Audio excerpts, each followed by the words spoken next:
Natusok sa mukha ng bakal na bakod ng isang senior citizen na nahilo habang nangunguha ng malunggay.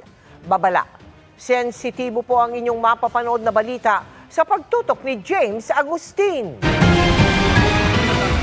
Makapigil hininga ang rescue operation sa mga otoridad sa isang 65 taong gulang na babaeng senior citizen sa barangay San Agustino, Valiches, Quezon City nitong Martes ng umaga. Ang mukha kasi ng biktima natusok ng bakal na bakod ng plant box. Nilagyan ng benda ang ulo ng babae ng Emergency Medical Services ng QCDRMO.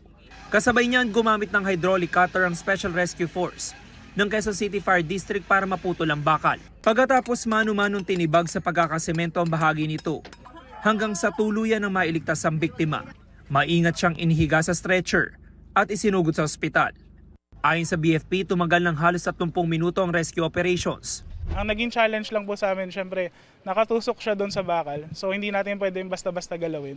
So nagdahan-dahan lang po tayo doon hanggang sa matanggal natin siya doon sa pagkakatusok. From dito sa ilalim ng baba niya, pumasok yung bakal and then lumabas sa may mouth niya. So kahit papano, pasalamat pa rin at walang tinamaan na vital yung carotid artery, hindi masyadong nadali. And then yung dito, yung sa trachea, yung sa airway, hindi naman tinamaan. Sa impormasyon na nakalap ng BFP, nangyari ang insidente ilang metro lang ang layo sa bahay ng biktima.